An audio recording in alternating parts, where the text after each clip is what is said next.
Hey, lighten up, jerk! Yeah, Oh, that's there's pretty all sad. these like kind of I don't know subcultures popping up. You have like MGTOWs, men going their own way, like men deliberately deciding not to have. Oh, the incels. Yeah. Oh no, that's different. Oh. Like MGTOW men deliberately choosing not to have or engage with the opposite sex because of like all the things like the exaggerated rape claims and like Feminism and all that. and like even divorce courts where like now it's like so biased in favor of the woman that like It's bad. it's bad It's real bad. and I mean but yeah, so they did Damn. like deliberately decide not to have be in a relationship with women anymore. But then, like what Robert was saying, there's this other subculture coming up called incels, which is short for involuntary celibate. So it's like these guys who, for some reason, like they can't like again make it happen with the opposite sex, and then there's like a lot of and there's like a lot of anger and resentment in that group. I think that guy from the Santa Barbara shooting, I think he might have been patient zero for the incel kind of subculture developing because like his thing was like all these like women like I'm so nice to them and I give them all this attention or whatever and I try to be there for them, but then they keep going out with these jerks and then like and then he finally snapped and went on a shooting spree. Well, that's what I call a loser, man. If that's what an incel is, you're a loser, dude. Like, Yeah, I if would you want, agree if with you that, want yeah. if you want a girl, then freaking be desirable, be respectable, and then you'll eventually find someone. Don't Right. don't I mean, don't yeah, label 'cause, like, don't label yourself as involuntary celibate. That means you're a freaking dork. Dude. Yeah. Yeah, because a lot of the criticism against this group is like you see like the videos about like these guys, you see the videos of these guys, and they they're not, I guess typically attractive, but they're greasy, they're long greasy hair, like pimpled face, kind of slightly overweight, and then so the criticism is like learn to play the guitar. Go work out. Lose some weight. Wash your hair. That kind of stuff. Cut your hair. Cut your hair. And I agree. And I agree to that. But like, there's also, I'm also, call me a bleeding heart, but like, I'm also a little bit compassionate for them because like, because also like the culture has changed. And like, it's like, there's no more like defined gender roles. Not saying that a woman has to be this or a man has to be that, but there's like there's no longer like if you follow a typical like pattern of like femininity or masculinity, that's no longer a thing, and so like it's slightly confusing, and it's no longer it's like we don't so it's no wonder like all like these guys are like confused. It's like.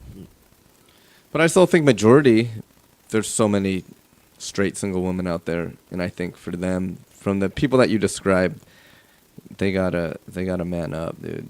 Yeah, no, I mean I agree with you. Yeah, I agree no, with you they gotta stop. But I also like have a little bit of compassion for them because. Yeah, I get mean, what you're saying, dude, but I think that has existed like since the beginning of the time. Like we see in those old movies, the nerds, the losers that don't have the girls. I mean. There's always going to be people that are like that. But I don't know. I mean, I guess I've been watching, as you know, a lot of motivational videos. Those Joe Rogan, Jocko Willink videos, David Goggins. Jocko It's all Willink, about, it's all about, man, just extreme focus on- responsibility. Be responsible for your own life. Focus on your own goals. And, things will happen. I firmly believe that, you know what I mean? And I think and you bring up a good point too. And this is kind of how I believe, because I look at my life and I like the things that I enjoy. I'm not grotesque. As far physically wise, I'm not like hanging out of my like. I'm just kidding. You're a good looking guy, dude. You're a good guy. Good looking guy, man. Good catch. But no, It's like no homo. You're I attractive. know. No homo. I have I think a decent direction for my life. I know what I like to do. I enjoy the things that I enjoy. I'm not.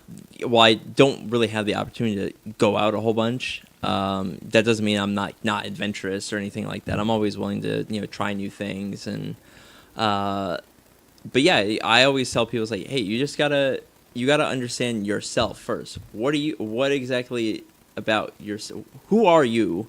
And then what are you looking for? And eventually, there's gonna come a point where like those it kind of intersects, and there's gonna be someone else on that somewhere on that spectrum, or several people on that spectrum that are available. And I think a lot of these, incels or whatever, it's just they've just given up. Yeah, That's sad, man. They should. I don't know. But I like what Andy was saying is like I understand too, because it is a very frustrating. Yeah, these days for sure. I'll be honest, I like I'm very, give you that, I'm not. I'm frustrated too. It's just like I just I find people are on the female side, and there's definitely some guys too that are at my age that are still single. There's usually a reason for that, especially more on the female side. There tends to be a little bit more baggage with those that are single at this age, at like in their 30s. Mm-hmm. I'm not saying that's the truth on everyone. Yeah, of course. Because there are It's an some people. observation. It's a generalization. Some have chosen to kind of live a different lifestyle, and they're looking for something specific. So and that's fine. But as far like there's people that have dated around, and it's like oh you're 30 but you're still single, like why? And you usually find out like, oh, that's why you're still single. Got it. Okay. But then there's some people that can deal with that. There's a show on Game Show Network that we occasionally watch. It comes on late at night with Jerry Springer, called Baggage. Jerry Springer. That's all you have to say. Jerry that's Springer. right. I remember that. Yeah, you remember? I remember. We used to watch that a lot. But yeah, it's kind of that. There, usually at around that time, there's always some sort of like. Can you deal with that person's baggage at that point? It's like, is that something that is the too... person comes out with like a prospective suitor comes out, and then like they have a 3 or 4 like people, and they have like a suitcase with them, and inside it's like they open it and it says like some sort of like big, maybe dark like secret about them. And then the whole, like Robert was saying, like the whole point is like, can you live with that? Can you live with this? That's such exploitation, but whatever. It's, it's Jerry Springer. It's TV. It's stupid, but it's entertainment. freaking hilarious at the same time. You don't even know if all that's true. No, right? of course not. Right? But my point is that it's kind of the same thing in real life, where it's like, can you deal with that person's baggage at that point that they carry? If you can, then go for it. I think it's like, are you willing to help carry the baggage? Yeah, exactly. That's what marriage is, right? Well, Carrying that's what I'm saying. and working together. And so I'm not saying that I would say no to someone that's single at my age. Yeah. Maybe I can take their baggage, but it's 32 is not old though. Well, but if you're looking to start a family, like, that's still not that old. Honestly, I've met the clock several, is ticking. I'll say that. Low 30s not for is guys, fine. but but there's, still, there's a biological component. For sure. but low 30s still I think it's okay. But like, I mean, it's not ideal. Let's just say that it's okay. It's not ideal. But I've met a lot of like really cool, good women in their late 30s through the dating apps and whatever, and they're actually legit. Mm-hmm.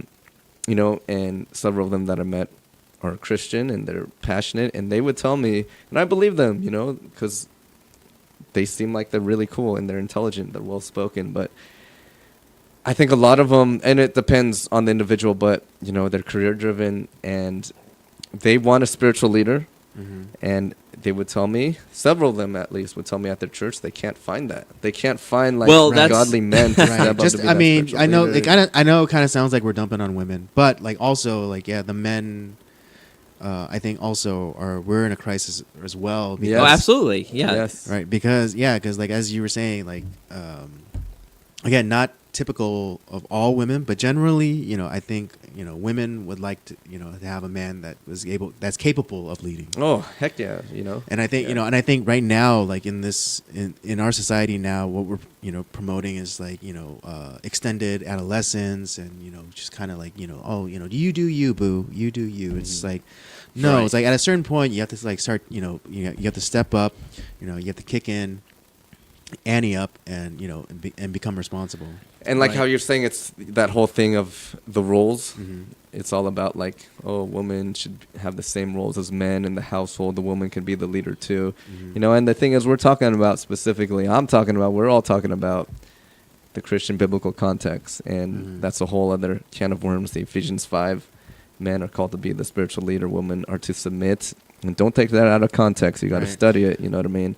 And a lot of women who are Christian still are kind of in this new age, Right. Yeah. feminist, progressive mindset, and I think that's what it is. Because too, that you that know? whole they Ephesians, don't want us. yeah, that whole Ephesians passage is it's a mutual partnership where Exactly. overall God is above both of us, whereas Mhm. like and as the guy as the spiritual leader is supposed to reflect that same love and onto his wife, and to serve and sacrifice for his wife as Christ did for them. Mhm. And at the same level, the wife is to show respect and love to the man, as Christ has shown to her.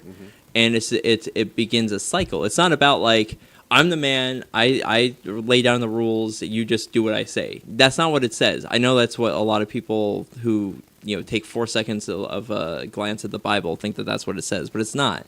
It's not it's a mutual partnership that is under God.